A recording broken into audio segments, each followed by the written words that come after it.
Mr. Chair, and thanks for holding this hearing. It's really important. This hearing, for me, sort of crystallizes why I've never been comfortable with the label capitalist or capitalism to describe what our system should be, because I don't think capital should be at the top of the pyramid. Capital is really important, but talent, labor, creativity, innovation is really important. I'll just call it humanity. And I think capital should serve humanity rather than humanity serve capital. So capitalism, to say that's the top value, I don't really think is accurate. And I think this testimony today and your own experiences is really showing kind of a different model that puts humanity at the top of the pyramid and capital serves humanity rather than vice versa. We've got about 250 ESOPs that are really active in Virginia with more than 500,000 participants. I'll just tell you two stories. Wiley Wilson, 125 years next year. It's an architecture firm, Alexandria, Richmond, and Lynchburg. They've done a lot of federal contracting work, including right here at the Capitol Complex in the War College. Back in 2000, the majority owner was thinking about selling and considered a lot of options. And one of the prime contending options was a large foreign firm. But in the end, they decided to go the ESOP route. Now, there's nothing wrong with foreign direct investment. I love it. We got a lot of it in Virginia. But would that owner have been as committed to maintaining a strong Virginia presence? Would they have been as committed to growing their employees' wealth? Maybe, but probably in all likelihood not as much as the ESOP model. Here's another one. Mid-South is a building supply company, helps a lot of home builders in Virginia with siding, windows, cabinets, other supplies. They became 100% ESOP in 1985. Again, they were looking at a lot of exit options, the founding owner back then. And one of the employees went to the owner and said, hey, let's explore and go ESOP. They took a 20-year loan, the employees, to buy the company. They paid it back in 12 years. And since they've converted to ESOP, they've distributed another $42 million to employees from the ESOP plan.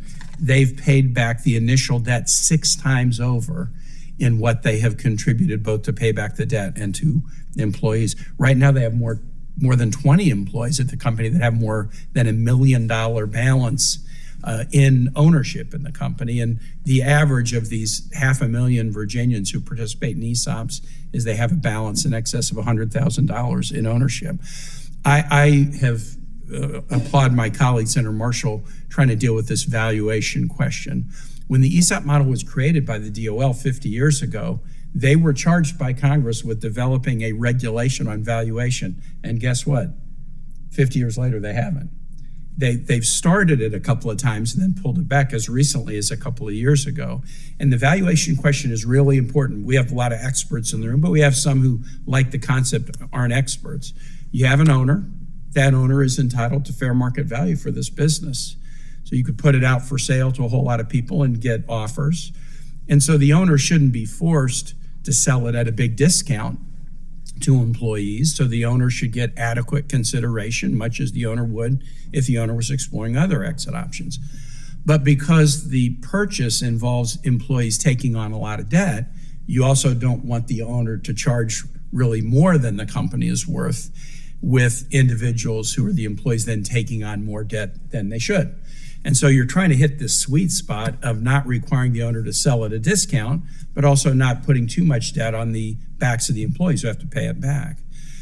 So it's really important to have valuation standards. The bill that Senator Marshall and I have introduced would basically take a whole lot of existing IRS law about how you value shares in closely held corporations and set up guidelines for how to do a valuation for an owner to sell to the employees.